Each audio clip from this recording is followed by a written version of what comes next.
My position is that the black woman's disrespect and rebellion against the leadership and the authority of the black man is a direct cause of the breakdown in our black family structure.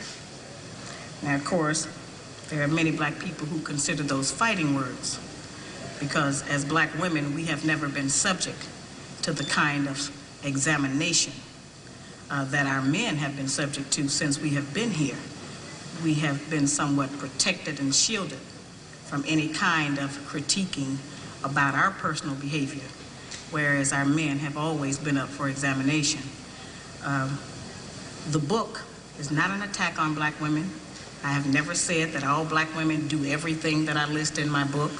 None of us have lived long enough to do everything that I list in the book, but most of us do some of the things that I've listed in my book. And I do say that it is not because of generalizations that we are all victimized by some of the negative patterns of behavior in the book, but the book just represents our collective contribution.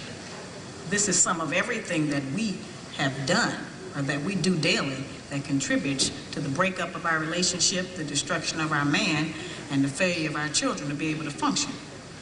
They did not tell us that all of that, being my own person and I'm independent, would lead to separation, loneliness, celibacy, and lesbianism. They didn't tell us that if you give up the man, you're going to take one of these things and it's worse and it will destroy your nation. They didn't give us that information. They made us think that it was some kind of glorified position to brag about the fact that I got my own job, my own credit card, my own car, so I don't need no man. I don't even know how we got that mixed up. Ain't none of that got nothing to do with being with no man.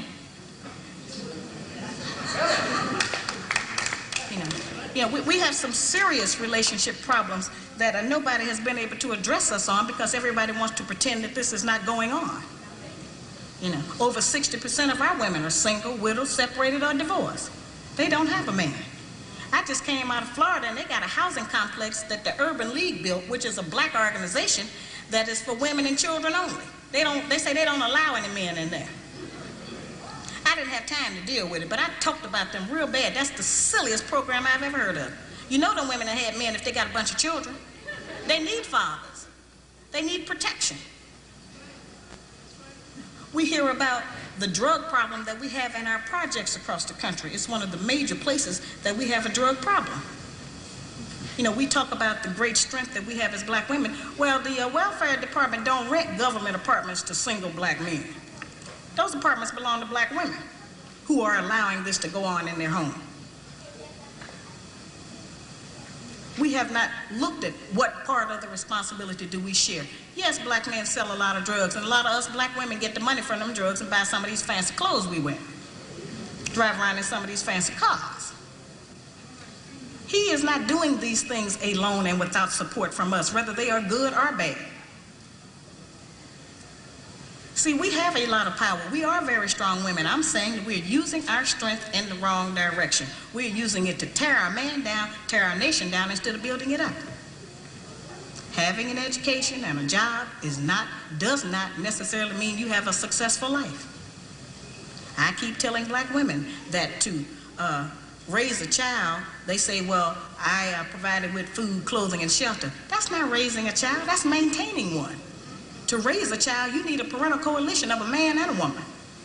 We have sons who, by not having a father in the home, they don't know how to respect women. They take on the black female emotionalism.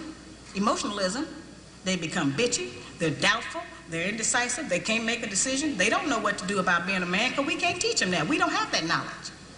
We have daughters who grow up in a home where they don't see any affection, where there's no man there. They go out into the world and try to mate. They don't have no idea how to be no woman to no man, how to function in a house with a man, because they haven't seen it. Most of our children, just like us, get all the information we have about how you be with a mate off television. It's the only medium that shows us anybody being together. Those rules have not worked for us. The white woman's liberation movement, we don't have anything to do with that. We have not been under the control of the black man for over 500 years, so what do we have to get liberated from them from? They haven't been our boss. That's the white woman and her man. They're going through that, and that's their business. We don't have any business being in that. They only introduced it to break down the civil rights movement. Civil rights movement started with the black man, the black woman, and the black child standing together, trying to plead for freedom, justice, and equality, and more benefits in the country that they had built. They threw the white woman in there with the women's liberation movement and made it a woman against man thing. That created a big separation between black men and black women, because then everybody started going for self. Then they bring the welfare system in and tell us in order to feed and clothe and house our children, we have to give up our man. You have to put the man out of the house. When the white farm wife goes to the government for subsidy for the farm, they don't tell her to get rid of the farmer, they keep that family together. But in the black community, they make it a requirement, because they want to keep endorsing into the black community that the black man is no good, and that he is not deserving of respect, he is not deserving of us letting him give us any protection or instruction, and that we are better than them.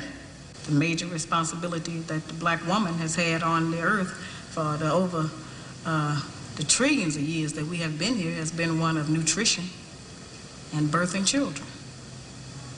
Those two things have a great deal to do with the survival of any people, the reproduction of the nation, and feeding them the proper food so that they can live. Those are very important jobs. Those are very powerful positions, because it puts us in a position to decide who's going to live or die, and how slow they're going to die, by what we feed them. We have a very powerful position. That's not a small role that we play. We have just been taught to misrepresent and misuse that power. The people who we have been counting on to give us the truth about how to get along have failed. The white people don't know how to get along. They don't have that information themselves. They don't get along with nobody on earth. So they didn't have no information to impart to us about how we're supposed to get along. They change their relationship rules at will. We have, tons of black children around this country that I hear from who have grown up traumatized by the fact that they were referred to as the outside child.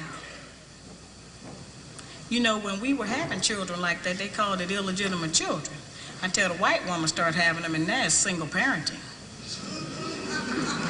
See, they changed the rules according to what they're doing. So I've called on our people to change them depending on what we want to do, what our needs are. There's another need that has not been addressed in our community, because nobody will deal with it, and that's one that God did not create three sexes. We only have men and women.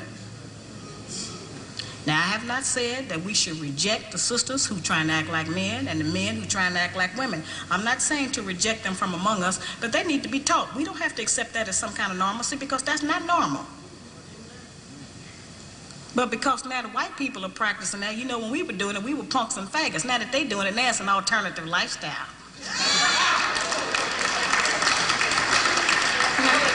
I'm trying to demonstrate how they have set rules that they have forced us to follow that they don't even follow themselves. They change the rules to suit them when they get ready. We can change them to suit us when we get ready, especially if we have what we have now, which is a failing system. It hasn't worked for us. We don't have to be ashamed that it hasn't worked for us.